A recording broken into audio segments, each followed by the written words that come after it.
ദൈവത്തിൻ്റെ പരിശുദ്ധമായ നാമത്തിന് സ്തോത്രം ചെയ്യുന്നു. കർത്താവിൽ പ്രിയരെ, സന്തോഷത്തോടൊരിക്കൽ കൂടി ദൈവത്തിൻ്റെ വചനം കേൾപ്പാൻ മനസ്സലിവുള്ള ദൈവം നമുക്ക് അവസരം തരികയാണല്ലോ.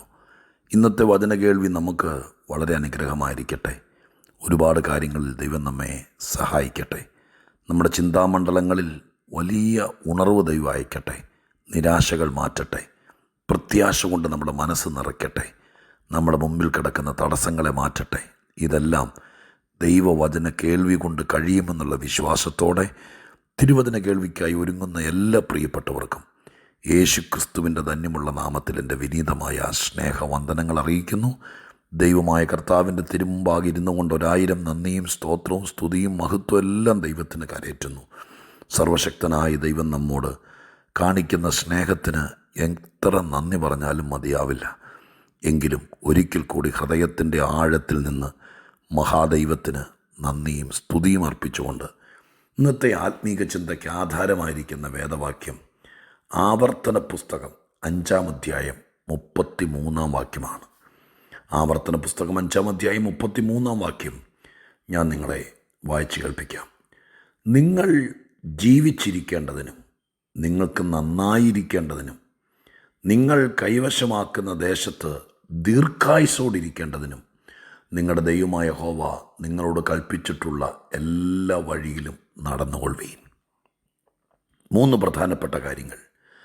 നിങ്ങൾ ജീവിച്ചിരിക്കണം, നിങ്ങൾക്ക് നന്നായിരിക്കണം, നിങ്ങൾ ദീർഘായുസ്സോടിരിക്കണം. ദൈവവചനത്തിൻ്റെ ആഗ്രഹമാണ്. അത് ദൈവത്തിൻ്റെ ആഗ്രഹമാണ്. അതാണല്ലോ വചനത്തിലൂടെ പ്രദർശിപ്പിക്കപ്പെടുന്നത്. എന്താണ് ദൈവത്തെ അറിഞ്ഞ, ദൈവമറിഞ്ഞ ഒരു മനുഷ്യനെക്കുറിച്ചുള്ള ദൈവത്തിൻ്റെ ആശ, ദൈവത്തിൻ്റെ ആഗ്രഹം എന്നതാണ് ബൈബിളിലെ ഒരുമാതിരിപ്പെട്ട എല്ലാ വാക്യങ്ങളിലും കാണാൻ കഴിയുന്നത്. പുസ്തകച്ചുരുളിൽ എന്നെക്കുറിച്ച് എഴുതിയിരിക്കുന്നു എന്നൊരു വാക്കുണ്ട്. എനിക്ക് ഒത്തിരി ഇഷ്ടമുള്ളൊരു വാക്കാണ്. എൻ്റെ പേര്, എൻ്റെ അഡ്രസ്സ്, എൻ്റെ ആധാർ നമ്പർ ഒന്നും ബൈബിളിൽ കാണുകയില്ല. പക്ഷേ ദൈവത്തെ സ്നേഹിക്കുകയും ദൈവത്തെ വിശ്വസിക്കുകയും പുതിയ നിയമത്തിൻ്റെ പ്രമാണങ്ങൾ അനുസരിച്ച് ജീവിക്കാൻ വേണ്ടി എന്നെ തന്നെ പ്രതിഷ്ഠിച്ച് സമർപ്പിച്ച് ദൈവത്തിൻ്റെ കയ്യിൽ ഏൽപ്പിക്കുകയും ചെയ്ത് കഴിയുമ്പോൾ ഈ പുസ്തകത്തിൽ പറഞ്ഞിരിക്കുന്ന എല്ലാ കാര്യങ്ങളും എന്നെക്കുറിച്ചുള്ളതായി മാറും. അത് നിങ്ങൾക്കറിയാമോ?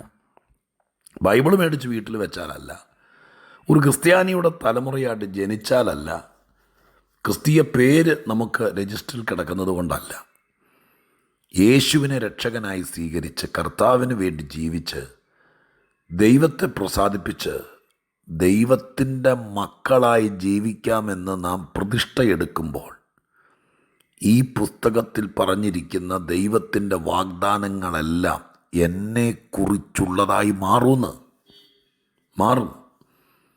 അതാണ് പുസ്തകച്ചുള്ളിൽ എന്നെക്കുറിച്ച് എഴുതിയിരിക്കുന്നു എന്ന വാക്കിനർത്ഥം. അപ്പോൾ ഈ കാണുന്ന ബൈബിളിനകത്ത് എഴുതപ്പെട്ടിരിക്കുന്ന ഒട്ടനവധി കാര്യങ്ങൾ എന്നെക്കുറിച്ചും എനിക്കുള്ളതുമായി മാറണമെങ്കിൽ നാം ദൈവത്തെ വിശ്വസിക്കുകയും അനുസരിക്കുകയും ദൈവം പറയുന്ന കാര്യങ്ങൾ അംഗീകരിക്കുകയും ചെയ്യണം. അങ്ങനെ ദൈവത്തെ വിശ്വസിക്കുന്നവരെക്കുറിച്ച് ദൈവത്തിന് വലിയ പ്രതീക്ഷയുണ്ട്. നമുക്ക് നമ്മളെക്കുറിച്ചുള്ള കാഴ്ചപ്പാടിനേക്കാൾ, നമുക്ക് നമ്മളെക്കുറിച്ചുള്ള ചിന്താഗതിയേക്കാൾ ഭയങ്കരവും വലുതുമാണ് ദൈവത്തിന് നമ്മളെക്കുറിച്ചുള്ള പ്ലാനുകൾ, ദൈവത്തിൻ്റെ പദ്ധതികൾ. അത് ഇതിനകത്ത് നമ്മൾ പെറുക്കിയെടുത്താൽ എത്രയുണ്ടെന്ന് പറയാൻ പറ്റില്ല. അതിലൊരു ചെറിയ ഏട് മാത്രമാണ് ഇപ്പോൾ ഇവിടെ നമ്മൾ ചിന്തിച്ചത്. അവിടെ പറയുന്നത് ഇങ്ങനെയാണ്: ദൈവം ആഗ്രഹിക്കുന്നു നീ ജീവിച്ചിരിക്കണം. ദൈവത്തിൻ്റെ ഭക്തൻ സ്വർഗത്തിലെത്തണം, ദൈവത്തോടു കൂടെ ആയിരിക്കണം. ഇതൊക്കെ നമ്മുടെ ആത്യന്തികമായ ലക്ഷ്യമാണ്. പൗലോസ് പറഞ്ഞില്ലേ, വിട്ടുപിരിഞ്ഞ് ക്രിസ്തുവിനോട് കൂടെ ഇരിക്കുന്നതാണ് എനിക്ക് അഭിവാഞ്ച, എനിക്കിഷ്ടം. പക്ഷെ ദൈവം ആഗ്രഹിക്കുന്നു നിങ്ങളുടെ കൂടെ ജീവനോടിരിക്കണം. ദൈവത്തിൻ്റെ ആഗ്രഹം. ജരാനരകളും പ്രായവും ക്ഷീണവും ദൈവത്തിന് അതിനും കാലവും നിശ്ചയിച്ച ദൈവം ഈ മണ്ണിൽ നിന്ന് നാം മടങ്ങി ദൈവത്തിൻ്റെ സന്നിധിയിലേക്ക് ചെല്ലാൻ ഒരു കാലാവധിയൊക്കെ നിശ്ചയിച്ചിട്ടുണ്ട്.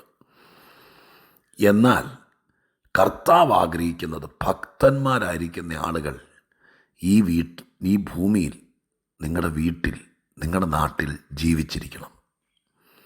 പ്രാർത്ഥിക്കുന്നവർ ജീവിച്ചിരിക്കണം. ദൈവത്തെ വിശ്വസിക്കുന്നവർ ജീവിച്ചിരിക്കണം.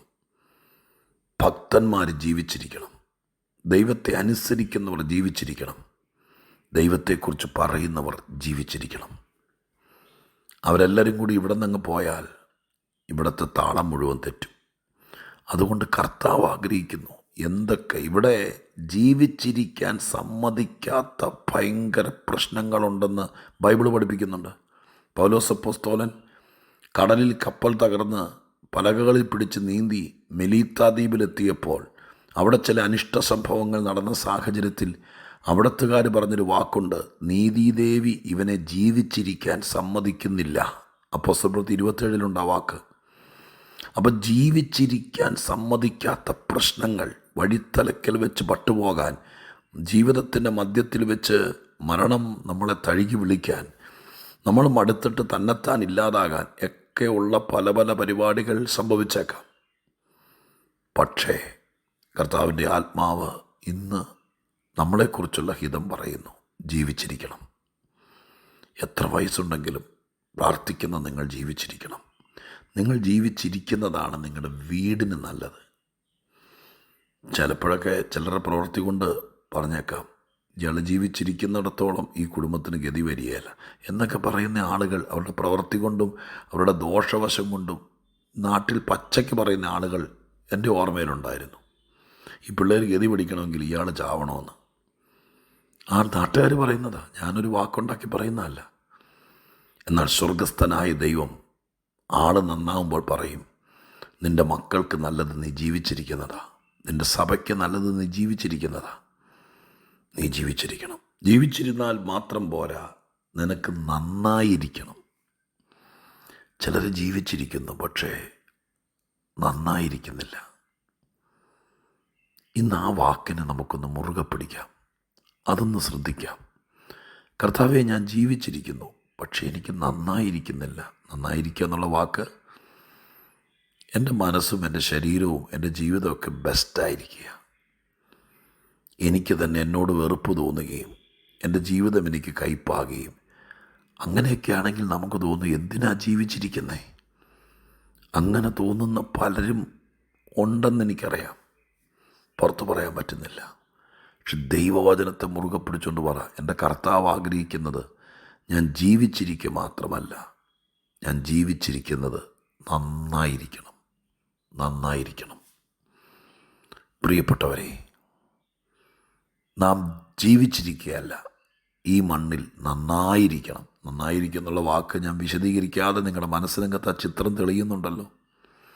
ഒരു കുടുംബമായി നിങ്ങളായിരിക്കുന്നെങ്കിൽ, ഗ്രഹനാഥനായിരിക്കുന്നെങ്കിൽ, ഭാര്യയായിരിക്കുന്നെങ്കിൽ, മക്കളായിരിക്കുന്നെങ്കിൽ, ആരുമാകട്ടെ, ആ പദവിയിൽ നിങ്ങൾ നന്നായിട്ടാണോ ഇരിക്കുന്നത് എന്ന് പറഞ്ഞാൽ സംതൃപ്തിയാണോ? ആ ഉത്തരവാദിത്വത്തിൽ നിങ്ങൾ 100% സക്സസ് ആണോ? നന്നായിട്ടാണോ ഇരിക്കുന്നത്? അതെയോ നിങ്ങൾ ഭാരത്തിലും ഞെരുക്കത്തിലുമാണോ? ഹൃദയത്തിൻ്റെ ഉള്ളിൽ നിന്ന് സത്യസന്ധമായി പറയണം. അഥവാ നിങ്ങൾ നന്നായി അല്ല ഇരിക്കുന്നത് എന്ന് നിങ്ങൾക്ക് ഒരു മനസ്താപം ഉണ്ടെങ്കിൽ നിങ്ങൾ ദൈവത്തോട് ഈ വാക്യം വെച്ച് പറയണം, നാഥ, ഞാൻ ജീവിച്ചിരിക്കുന്നു, പക്ഷെ നന്നായിട്ടല്ല ഇരിക്കുന്നത്. ആ വാക്കിൻ്റെ സുതാര്യമായിരിക്കുന്ന, സന്ദർഭോചിതമായിരിക്കുന്ന അർത്ഥം നിങ്ങൾ ഗ്രഹിക്കണേ. നമ്മുടെ മുഖത്ത് നോക്കിയാൽ, വസ്ത്രധാരണം കണ്ടാൽ, നമ്മുടെ വീട് കണ്ടാലൊന്നും പറയില്ല. അതൊന്നുമല്ല നന്നായിരിക്കുന്നതിൻ്റെ ഘടകം.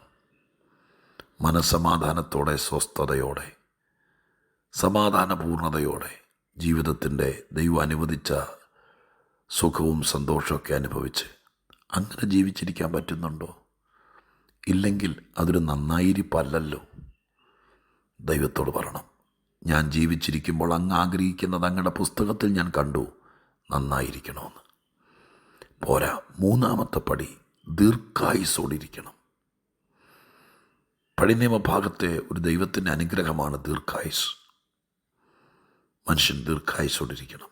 അവൻ കാണേണ്ടതൊക്കെ, ആയുസ് ദീർഘിപ്പിച്ച് കിട്ടിയെങ്കിലേ കാണേണ്ടതൊക്കെ കാണാൻ പറ്റുള്ളൂ, അനുഭവിക്കേണ്ടതൊക്കെ അനുഭവിക്കാൻ പറ്റുള്ളൂ.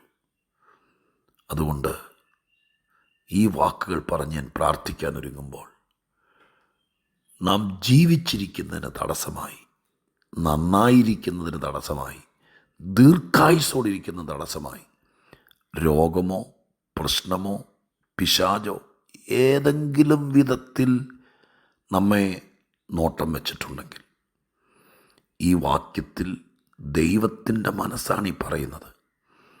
ദൈവത്തോട് പ്രാർത്ഥിക്കണം, കർത്താവേ ദീർഘായുസ്സോടിരിക്കണമെന്നാണല്ലോ ദൈവത്തിൻ്റെ വാക്ക്. പക്ഷെ എൻ്റെ ദീർഘായുസ്സിനെ ബാധിക്കുന്ന ഏതോ രോഗം, ഏതോ പ്രശ്നം എന്നെ സ്പർശിച്ചിട്ടുണ്ട്. ദൈവമേ, ഈ വാഗ്ദത്തം ഓർക്കണേ. നന്നായി ജീവിക്കണമെന്നാണല്ലോ ദൈവത്തിൻ്റെ വാഗ്ദത്തം. പക്ഷെ എനിക്ക് നന്നായി ജീവിക്കാൻ പറ്റുന്നില്ല. അപമാനം, നിന്ന, കടഭാരം, ഞെരുക്കം, ചോദ്യം ചെയ്യപ്പെടൽ, ഇതൊക്കെയാണ് പലപ്പോഴും. എൻ്റെ മനസ്സ് വേട്ടയാടപ്പെടുന്നു. നിനക്കെന്തുകൊണ്ടാണ് എങ്ങനെ സംഭവിച്ചേ? നന്നായിരിക്കാത്തത് കൊണ്ട്. അതുകൊണ്ട് ദൈവസന്നിധിയിൽ ദൈവത്തോട് പറ, നന്നായിരിക്കാൻ എനിക്ക് പറ്റുന്നില്ല കർത്താവേ. ജീവിച്ചിരിക്കണോ വേണ്ടയോ എന്ന് പലപ്പോഴും മനസ്സിൽ കിടന്ന് തേങ്ങുക.